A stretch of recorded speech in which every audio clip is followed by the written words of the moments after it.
Eliantois, capítulo 1. ¿Entran cómodos ahí atrás, chicos? Nos preguntó mamá, mirándonos por el retrovisor.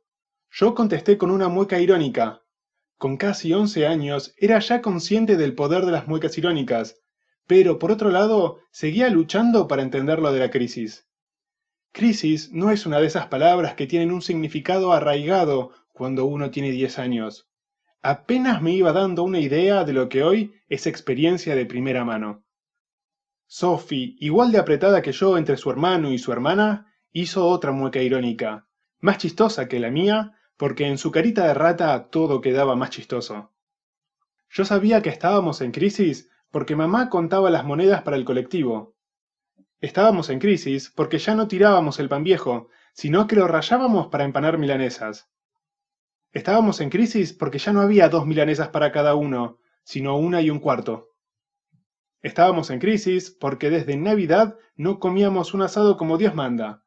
Estábamos en crisis porque racionábamos la fruta, los fideos y las latas de paté que le dábamos a los nenes que pasaban pidiendo, a quienes yo me negaba terminantemente a atender, ni loco.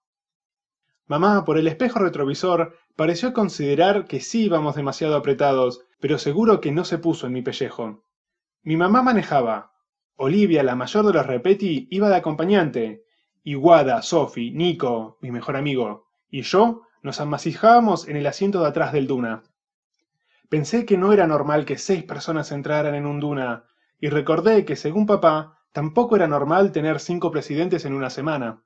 Y mamá había añadido que lo anormal era que la gente durmiera en la calle y buscara en la basura la comida que otros no se habían terminado, pero para mí esas realidades eran todavía un poquito lejanas, y como siempre fui medio indiferente y garca, la gente que comía de la basura solo me daba asquete. Cuando el motor se puso en marcha, estuve a punto de quejarme. Nico y Wada eran 2 hipopótamos, y Olivia, aunque de 17, era flaquita y linda. ¿Por qué no hacíamos un intercambio equitativo, Pero mantuve el pico cerrado. Tal vez la crisis tenía algo que ver. O tal vez, pensé al instante con más sentido, como nos estábamos yendo a pasar una semana a la casa de verano de los papás de Nico, correspondía que Olivia se sentara sola adelante por ser la mayor.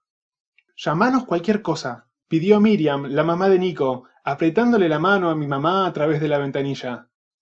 Tenía ojos llorosos y cachetes rosados. Mi mamá asintió y puso primera para que Miriam le soltara la mano. Ella y Olivia se impacientaban, pero Wada, Sophie y Nico miraban desahuciados a su papá, que se apoyaba en el pilar del portón para no caer. Yo puse cara triste por solidaridad. No entendía bien qué pasaba con la familia Repetti, pero sabía que Raúl, el papá, nunca se había dejado crecer la barba, ni salía a la calle despeinado, ni andaba en patas, ni tenía tantas arrugas, ni tantas ojeras, ni tantas canas, ni tan pocas ganas de vivir. Yo tardé un par de años más en asimilar el concepto de depresión. Lo que sí, yo sabía que a Raúl le debía una grande. Después de un verano de mierda con M mayúscula, de quedarme todo el día en casa, de encerrarnos por miedo a los saqueos, de pedir cosas y que me las negaran antes de llegar al por favor, finalmente, a poco de mi cumpleaños, íbamos a la playa. Vacaciones. Nunca había estado tan contento. Te llamo apenas llegamos, no te preocupes, aseguró mi mamá, subiendo la ventanilla de a poco. Hacemos una paradita nomás, así que calculo en unas 3 horas estar allá. Miriam asintió, se despidió de sus hijos tirándoles un beso con la mano y volvió al lado de Raúl. Raúl se apoyó en ella como si fuera Rengo, con la mirada triste y perdida, y Miriam le dio unas palmaditas de cachorro recién castrado. ¿Le dijeron chau a sus papis?, preguntó mamá, con la ventanilla ya cerrada. Wada, Sophie y Nico respondieron el saludo con energía, como si partiéramos a la guerra. Unos exagerados. ¡Para un cacho! Frenó Olivia a mi mamá. Hay una puerta mal cerrada. Se bajó de un brinco y al toque abrió la puerta que estaba a mi derecha. Yo sentí el súbito alivio de la descompresión. Entre el culo gordo de Nico y los plásticos de la puerta me estaban aplanando los huesos. A ver si apechugan ustedes 4, nos retó Olivia, caracúlica, y volvió a cerrar con violencia, crueldad y rabia. Reensardinado le dirigí, a través del vidrio, la más furibunda de mis miradas, pero ella no me vio. Capté, por un segundo no más, la mueca de resignación y reproche con la que se despedía de sus papás. «Ahora sí, arranque nomás», ordenó, volviendo a su asiento. «El cinto, Oli», dijo mi mamá, ya sin mirar a los papás de Nico, sino al frente. Y el auto empezó a rodar. «¿Contentos de que se pueden ir por última vez a la casa de Pinamar?», fue lo primero que dijo mamá, pasados unos minutos, mientras salíamos ya de las calles y avenidas familiares. «No», contestó Sofía al instante, secamente y sin dejar de codear la buzarda de Wada. Wada se sentaba en el extremo opuesto al mío. Ella tenía 12 años y era igual a Nico.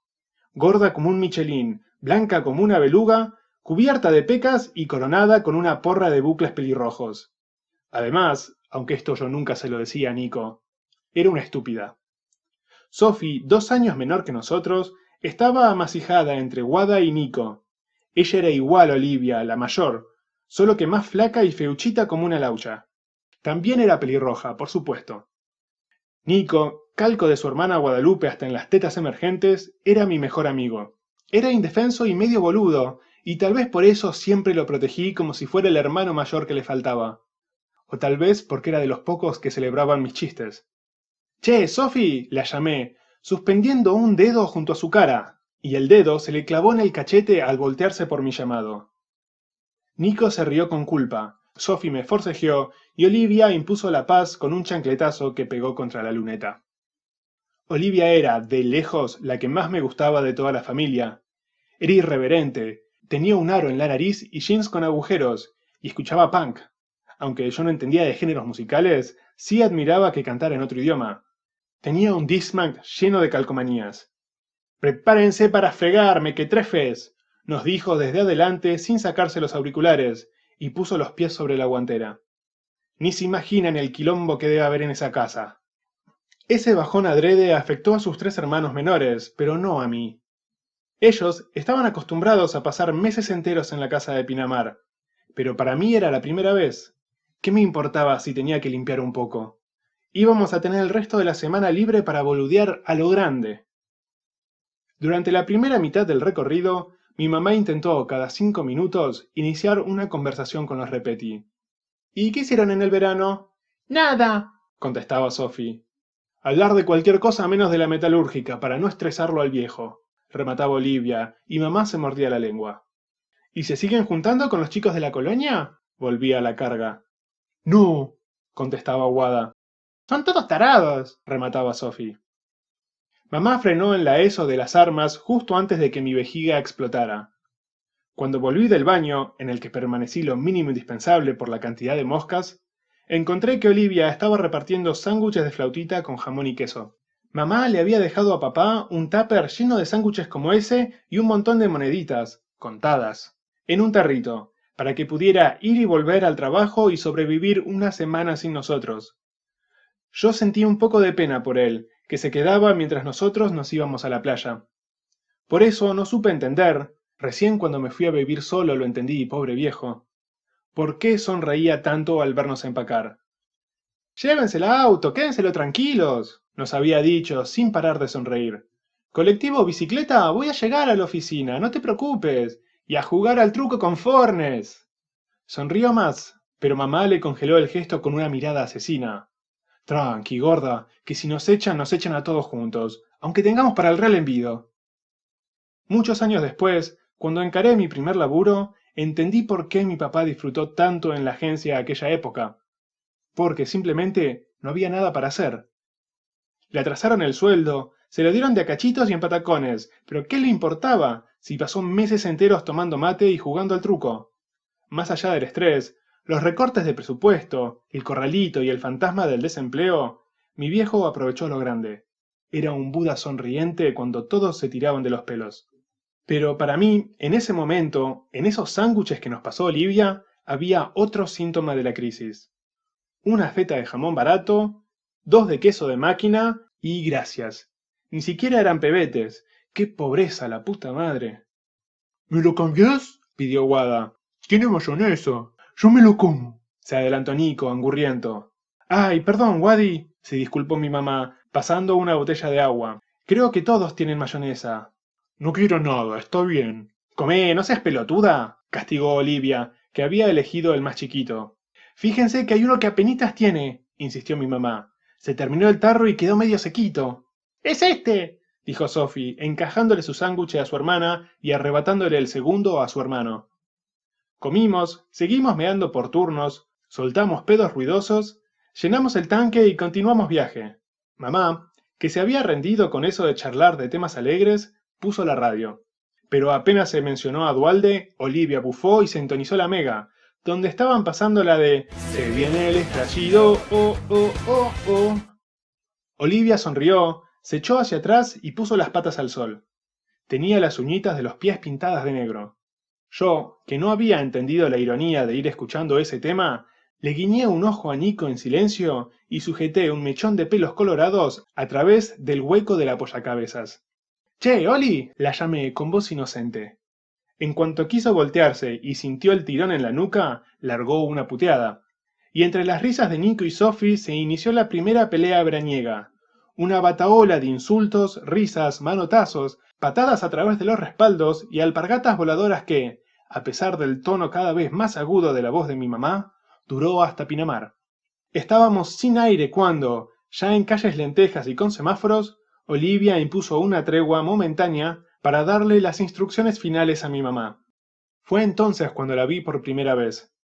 Íbamos por la costanera, al lado del mar. Olivia indicó que doblara 2 veces a la derecha y ya estábamos.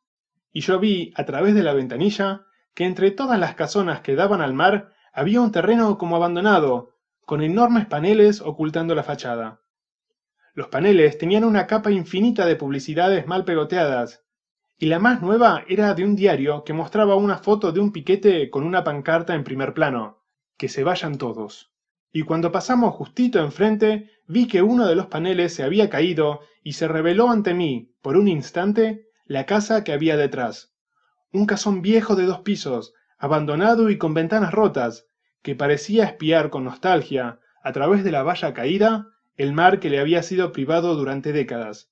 Al seguir de largo solo quedó visible, sobre los paneles, la cumbrera del techo, coronada con pinches y firuletes de metal. ¿Y esa casa?, pregunté de curioso antes de que el coche doblara en la esquina. ¿Cuál?, preguntó Nico. La casa abandonada. Ah, respondió Olivia, metiendo el Discman en su mochilita y calzándose unos borceguíes. Esa es la casa embrujada de Pinamar. Sophie rió por lo bajito y, después de darle la vuelta a la manzana, llegamos.